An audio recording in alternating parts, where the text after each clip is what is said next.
गजल किस जबान का लफ्ज है? तो गजल किस जबान का लफ्ज है? फारसी जबान का लफ्ज है। गजल के लुग़वी माने क्या है?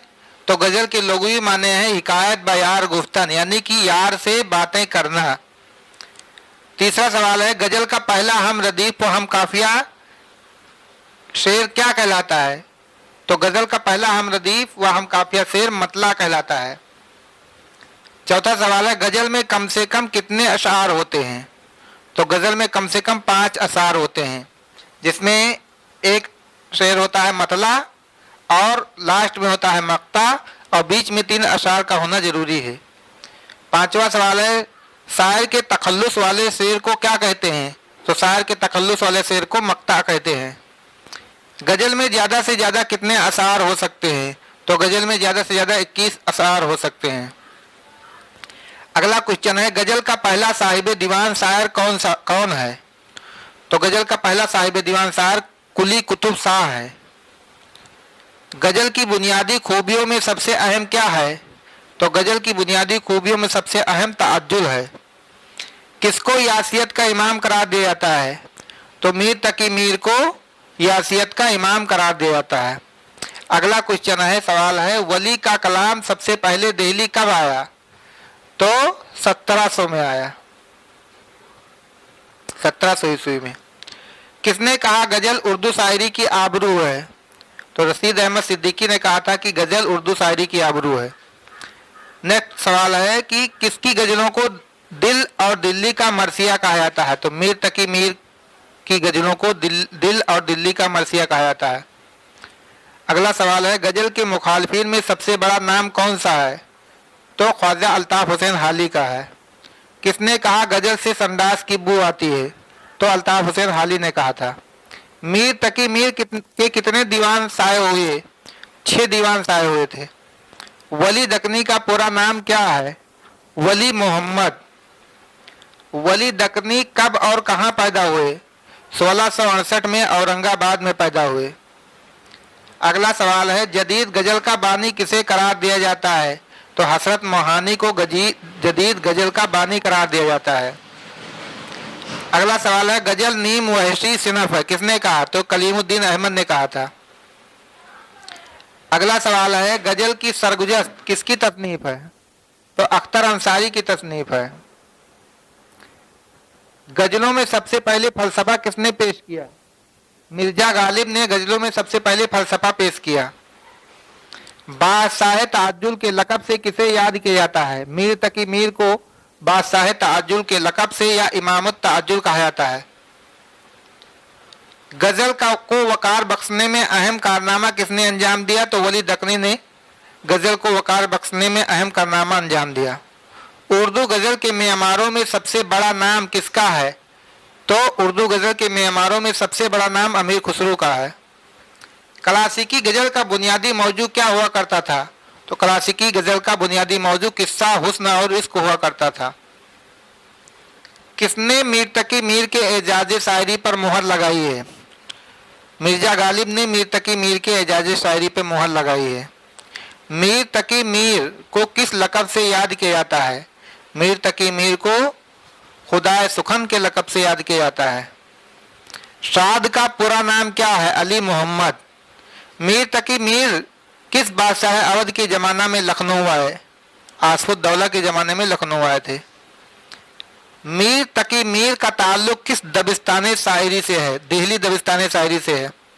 मिर्जा गालिब का पूरा नाम क्या है? मिर्जा असदुल्ला खान। गालिब उनका तखल्लुस था। मेरा उर्दू कलाम बेरंग है, किसने कहा? मिर्जा गालिब ने कहा था। किसने कहा मुझे समझना है तो मेरा फारसी कलाम देखो? मिर्जा गालिब ने कहा था कि मुझे समझना है तो मेरा फारसी कलाम देखो। गालिब ने किस शायर को अपना दीवान देने की बात की?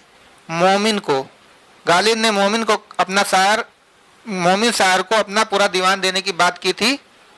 किस शेर पर गालिब ने मोमिन को अपना पूरा दीवान देने की बात की थी? तुम मेरे पास होते हो गोया जब कोई दूसरा नहीं होता। अगला सवाल है, गजलों में गालिब ने कौन सा रंग अख्तियार किया? तो गजलों में गालिब ने फिलासफी वाला रंग अख्तियार किया। गालिब का मजार कहाँ है? तो गालिब का मजार दिल्ली में है। मोमिन की गजलों में सबसे नुमाया खूबी क्या है? तो जवाब है मामला बंदी। अगला सवाल है गजल में सूफियाना ख्याल नज्म करने वाला बड़ा शायर कौन है? तो दर्द दहलवी। अगला सवाल है आतिश लखनवी कहाँ पैदा हुए? तो आतिश लखनवी फैजाबाद में पैदा हुए। अगला सवाल है आतिश की चस्मक किस शायर से थी? नासिक से। अगला सवाल है कौन सा मुगल बादशाह मिर्जा गालिब का शागिर्द रह चुका है? बहादुर शाह जफर, जो अंतिम मुगल बादशाह थे। दहर में नक्श वफा वजह तसल्ली न हुआ किसका मिसरा है? तो मिर्जा गालिब का मिसरा है। साद कहाँ के रहने वाले थे? तो साद अजीमाबाद के रहने वाले थे। खिलौने दे के बहलाया गया हूँ किसका मिसरा है? तो साद अजीमाबादी का मिसरा है। फानी का पूरा नाम क्या है? फानी का पूरा नाम शौकत अली खान है। फानी को किस लक़ब से याद किया जाता है? फानी को कनौती शायर के लक़ब से याद किया जाता है। फानी का वतन कहाँ है? तो फानी का वतन बदायूं है। फानी के कितने दीवान मंजर आम पर आए? फानी के 3 दीवान मंजर आम पर आए। फानी का इंतकाल कब और कहाँ हुआ? फानी का इंतकाल 1941 में हैदराबाद में हुआ। हसरत मोहानी का पूरा नाम क्या है? सैयद फजलुल हसन। हसरत का वतन कहाँ है? हसरत का वतन मोहान है। हसरत की नज़मों के मजमुआ का नाम क्या है? क़ैद फरंग। हसरत का सिलसिले तलम्मुज कहाँ तक जाता है? मोमिन खा मोमिन तक जाता है। हसरत की गजलों में हुस्न और इश्क के अलावा क्या मिलता है? मसाइल तसव्वुफ। अगला सवाल है किसकी गजलों ने गजल को जदीद लबो लहजा अता किया? हसरत मोहानी ने। तुझे हम वली समझते जो न बादा ख्वार होता किसका मिसरा है? मिर्जा गालिब का मिसरा है मुस्के सुखन जारी चक्की की मशक्कत भी किसका मिसरा है? ये हसरत मोहानी का मिसरा है। अगला सवाल है फिराक ने शायरी के अलावा किस नसरी सिनत पर तवज्जो दी? तो फिराक ने शायरी के अलावा तनकीद निगारी पर भी तवज्जो दी। फिराक की इब्तिदाई गजलों में किस शायर का रंग झलकता है? तो अमीर मिनाई का रंग झलकता है। इश्क बेहतर है इश्क बाजी का किसका मिसरा है? तो वली दकनी का मिसरा है। गजलिस्तान किसकी तसनीफ है? तो फिराक गोरखपुरी की तसनीफ है।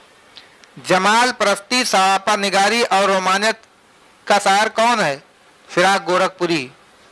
अगला सवाल है फिराक के तनकीदी मजामीन के मजमुआ का नाम क्या है? अंदाजे। जवाब है अंदाजे। फैज की गजलों में किस तहरीक का रंग झलकता है? तो फैज की गजलों में तरक्की पसंद तहरीक का रंग झलकता है। फैज के कुलियात का क्या नाम है? नुस्खा है वफा। फैज के कुलियात का नाम है नुस्खा है वफा। अगला सवाल है हस्ती अपनी हबाब की सी है किसका मिसरा है? तो ये मीर तकी मीर का मिसरा है। अगला सवाल है ख्वाजा हैदर अली आतश किस दबस्तान के शायर हैं? तो लखनऊ दबिस्तान के शायर हैं। अगला सवाल है आतश की वलादत कब और कहाँ हुई? तो 1878 में फैजाबाद में हुई। किस शायर ने अपना मशहूर रिसाला उर्दू मुअल्ला जारी किया? हसरत मोहानी ने जारी किया था, अलीगढ़ से जो शायर होता था। अगला सवाल है हकीम मोमिन खां मोमिन के वालिद का नाम क्या था?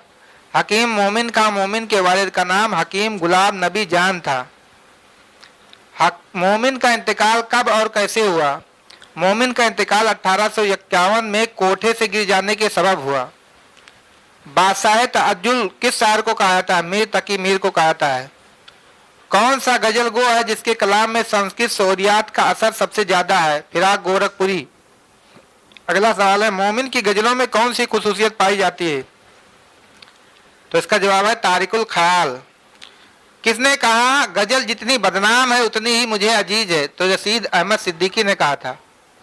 गजल शायरी ही नहीं तहजीब भी है किसने कहा? तो ये रशीद अहमद सिद्दीकी ने कहा था। गजल की इस्लाह तमाम असनाफे सुकन में सबसे ज्यादा अहम और जरूरी है किसने कहा? ये हाली ने कहा था। उर्दू गजल का नक्शे अव्वलीन किसे कहा जाता है? मसूद खां मसूद साद सलमान को कहा जाता है। अगला सवाल है अंदलीब किसका तखल्लुस है? तो मीर दर्द के वालिद का तखल्लुस था अंदलीब। किस शायर का पेशा तबाबत था? तो मोमिन का पेशा क्या था? तबाबत था। गजल के सबसे अच्छे शेर को क्या कहते हैं? गजल का जो सबसे अच्छा शेर होता है उसको साहिब बैत कहते हैं। कुल्लियाते वली किसने मुरत्तब किया? नूरुल हसन हाशमी ने मुरत्तब किया था। असगर गोंडवी के हम असर मशहूर शायर कौन है? जिगर मुरादाबादी। जिगर मुरादाबादी का मजार भी गोंडा में है, तोपखाना मोहल्ला। असगर गोंडवी कहाँ पैदा हुए? असगर गोंडवी गोंडा में नहीं पैदा हुए थे, असगर गोंडवी गोरखपुर में पैदा हुए थे। चूंकि उनके वालिद जो है यहाँ पर ज़्यादा समय तक रहे, इसलिए उनका नाम असगर गोंडवी से मशहूर हो गया, असगर गोंडवी के नाम से मंसूब हो गया। किसने वली की अवलिया का व अहमियत का बयान इन अल्फाज में किया है? एक जबान को दूसरी से ऐसा मालूम जोड़ लगाया कि आज तक जमाने कई बार पलटी खाया मगर पेवंद में जुम्बिश तक नहीं आई। बेमालूम जोड़ लगाया कि आज तक जमाने ने कई बार पलटे खाए मगर पेवंद में जुम्बिश तक नहीं आई। ये मोहम्मद हुसैन आजाद ने कहा था। बाबर के जमाने में फारसी का मशहूर शायर कौन था? शेख जमाली बाबर के जमाने में फारसी का मशहूर शायर था। अगला सवाल है कि औरंगजेब आलमगीर के दौर में फारसी के मशहूर शायर कौन हुए हैं जिन्होंने उर्दू में भी गजलें लिखी हैं? शेख नासिर अली सरहंदी। अगला सवाल है कौन सा शायर इल्म नुजूम में इतना माहिर था किसने अपनी तारीख वफात खुद कह डाली? तो हकीम मोमिन खां मोमिन। अगला सवाल है दबिस्तान लखनऊ के आखिरी नुमाइंदा शायर कौन थे? अमीर मीनाई। अगला सवाल है दबिस्तान दिल्ली के आखिरी नुमाइंदा शायर कौन थे? दाग दहलवी। अगला सवाल है गजल में एक से ज्यादा मतला हो सकते हैं या नहीं हो सकते हैं? गजल का दूसरा शेर मतला हो तो उसे क्या कहते हैं? उसे हुस्ने मुतला कहते हैं।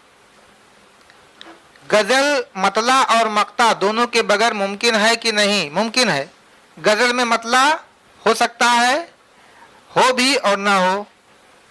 ऐसा भी हो सकता है कि मक्ता हो मतला ना हो, ऐसा भी हो सकता है कि मतला हो और मक्ता ना हो, और ऐसा भी हो सकता है कि दोनों ना हो, तो ये भी मुमकिन है। फारसी और उर्दू की मिली जुली गजल क्या कहलाती है? तो फारसी और उर्दू की मिली जुली गजल रेख्ता कहलाती है। रेख्ता के मौजिद कौन थे? रेख्ता के मौजिद अमीर खुसरू थे जिन्होंने फारसी और उर्दू की मिली जुली गजल कही। अगला सवाल है गजल की हैयत में गैर संजीदा कलाम को क्या कहा जाता है? तो गजल की हैयत में गैर संजीदा कलाम को हजल कहा जाता है। ये एक तरह से गजल की पैरोडी है। अगला सवाल है दिल्ली और लखनऊ के दबिस्तान में क्या फर्क है? तो इसका जवाब है दिल्ली की शायरी का ताल्लुक सफाई और सादगी से है, लखनवी शायरी का ताल्लुक तकल्लुफ और तसन्नुह से है। अगला सवाल है परवीन शाकिर पहली बार अपने मजमूए कलाम खुशबू के साथ कब भारत आई थी? तो 1978 में परवीन शाकिर भारत आई थी अपने मजमूए कलाम खुशबू के साथ।